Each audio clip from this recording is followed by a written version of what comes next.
നമസ്കാരം. ചെങ്കടലിൽ വീണ്ടും കനത്ത ആക്രമണം ഉണ്ടായിരിക്കുകയാണ് കപ്പലിന് നേരെ. ചെങ്കടലിൽ വീണ്ടും വെടിശബ്ദം മുഴങ്ങുകയാണ്. യമൻ തീരത്തിനടുത്ത് സഞ്ചരിച്ചുകൊണ്ടിരുന്ന ഒരു ചരക്ക് കപ്പലിന് നേരെ അജ്ഞാത സായുധ സംഘത്തിന്റെയാണ് ആക്രമണം ഉണ്ടായത്. കപ്പലിലെ സുരക്ഷാ ഉദ്യോഗസ്ഥർ തിരിച്ചടിച്ചു എന്നും റിപ്പോർട്ടുകളുണ്ട്. അക്രമികൾ പിന്മാറി. ആളപായമൊന്നും report ചെയ്തിട്ടുമില്ല.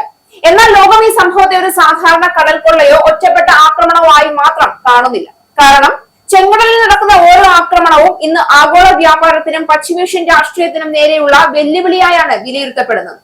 The United kingdom maritime trade operation centre ആണ് ആക്രമണ വിവരം പുറത്തറിയിച്ചത്. ആക്രമണത്തിന്റെ ഉത്തരവാദിത്വം ആരും ഏറ്റെടുത്തിട്ടില്ല.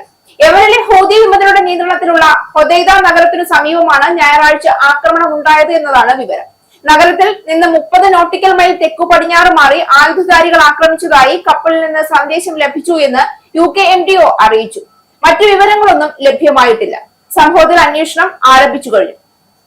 കപ്പലുകൾക്ക് നേരെയുള്ള ആക്രമണം പുനരാരംഭിക്കുമെന്ന് ഇറാൻ പിന്തുണയുള്ള സായുധ സംഘമായ ഹൂതി വിമതർ മുന്നറിയിപ്പ് നൽകിയിരുന്നു.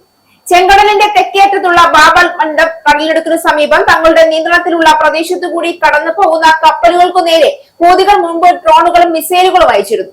ഗാസ യുദ്ധ സമയത്ത് ആക്രമണങ്ങൾ അധികമായത് സുയസ് കനാൽ വഴിയുള്ള യാത്ര ഉപേക്ഷിച്ച് മറ്റു വഴികൾ തേടാൻ കപ്പൽ കമ്പനികളെ നിർബന്ധിതരാക്കിയിരുന്നു. അടുത്തിടെ ഏദൻ ഉൾക്കടലിൽ സൊമാലി കടൽക്കൊള്ളക്കാരുടെ ആക്രമണവും റിപ്പോർട്ട് ചെയ്യപ്പെട്ടിട്ടുണ്ട്. ജൂലൈ 1 തെക്കുകിഴക്കൻ യമനിലെ തുറമുഖ നഗരമായ ബൽഹാഫിന് 76 നോട്ടിക്കൽ മൈൽ തെക്ക് കടൽക്കൊള്ളക്കാർ കപ്പൽ ആക്രമിച്ചിരുന്നു. ആക്രമണത്തിന്റെ ഉത്തരവാദിത്വം ഇതുവരെ ഒരു സംഘടനയും ഏറ്റെടുത്തിട്ടില്ല.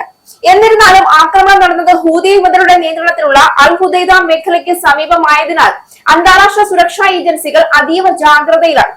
മുൻപ് ഹൂതികൾ ചെങ്കടലിലൂടെയുള്ള കപ്പൽ ഗതാഗതത്തെ ലക്ഷ്യമിട്ട് ഡ്രോൺ മിസൈൽ ആക്രമണങ്ങൾ നടത്തിയ ചരിത്രമുള്ളതിനാൽ സംശയങ്ങൾ സ്വാഭാവികമായി ആ ദിശയിലേക്കാണ് നീളുന്നത്. ഈ സംഭവത്തിന്റെ രാഷ്ട്രീയ പ്രാധാന്യം മനസ്സിലാക്കാൻ ചെങ്കടലിന്റെ ഭൂമിശാസ്ത്രപരമായ സ്ഥാനമാണ് ആദ്യം മനസ്സിലാക്കേണ്ടത്. യൂറോപ്പിനെയും ഏഷ്യയെയും ബന്ധിപ്പിക്കുന്ന ഏറ്റവും പ്രധാനപ്പെട്ട സമുദ്ര വ്യാപാര പാതകളിൽ ഒന്നാണിത്. ബാബൽ മന്ദബ് കടലിടുക്കും സുയസ് കനാലും വഴി ലോക വ്യാപാരത്തിന്റെ വലിയൊരു വിഹിതം കടന്നു പോകുന്നു. ഇവിടെ ഉണ്ടാകുന്ന ഏത് സുരക്ഷാ പ്രതിസന്ധിയും ചരക്ക് ഗതാഗത ചെലവ് വർദ്ധിപ്പിക്കുകയും ഇൻഷുറൻസ് പ്രീമിയം ഉയർത്തുകയും ആഗോള വിതരണ ശൃംഖലയെ വീണ്ടും സമ്മർദ്ദത്തിലാക്കുകയും ചെയ്യും.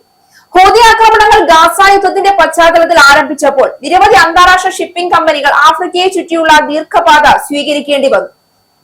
അതിന്റെ സാമ്പത്തിക പ്രത്യാഘാതം ഇന്നും പൂർണ്ണമായി അവസാനിച്ചിട്ടില്ല. ഇപ്പോൾ വീണ്ടും ആക്രമണങ്ങൾ ശക്തമാകുന്നുവെന്ന സൂചന ലഭിക്കുന്നത് ലോക വിപണികൾ ആശങ്കയോടെയാണ് കാണുന്നത്. ഇവിടെ മറ്റൊരു രാഷ്ട്രീയ യാഥാർത്ഥ്യം കൂടിയുണ്ട്. യമനിലെ ഹൂതി വിമതർ ഒരു ആഭ്യന്തര സായുധ സംഘം മാത്രമല്ല, ഇറാന്റെ പ്രാദേശിക സ്വാധീനത്തിന്റെ പ്രധാന ഘടകമായാണ് പാശ്ചാത്യ രാജ്യങ്ങൾ അവരെ കാണുന്നത്.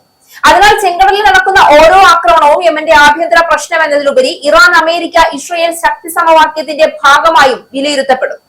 അമേരിക്കയും ബ്രിട്ടനും ഉൾപ്പെടെയുള്ള രാജ്യങ്ങൾ കഴിഞ്ഞ മാസങ്ങളിൽ ചെങ്കടലിലെ സുരക്ഷ ശക്തമാക്കാൻ നാവികസേനയുടെ സാന്നിധ്യം വർദ്ധിപ്പിച്ചിരുന്നു.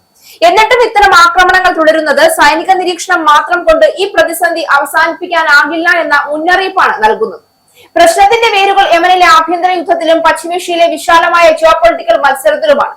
ചെങ്കടൽ ലോകരാഷ്ട്രീയത്തിന്റെ ഏറ്റവും അപകടകരമായ ശക്തി പോരാട്ട വേദികളിലൊന്നായി മാറിക്കൊണ്ടിരിക്കുകയാണ്.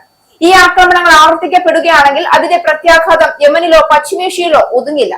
ലോക വ്യാപാരവും എണ്ണവിലയും അന്താരാഷ്ട്ര സുരക്ഷയും വീണ്ടും കടുത്ത അനിശ്ചിതത്വത്തിലേക്ക് നീങ്ങാൻ സാധ്യതയുണ്ട് എന്ന മുന്നറിയിപ്പാണ് ഈ സംഭവം നൽകുന്നത്.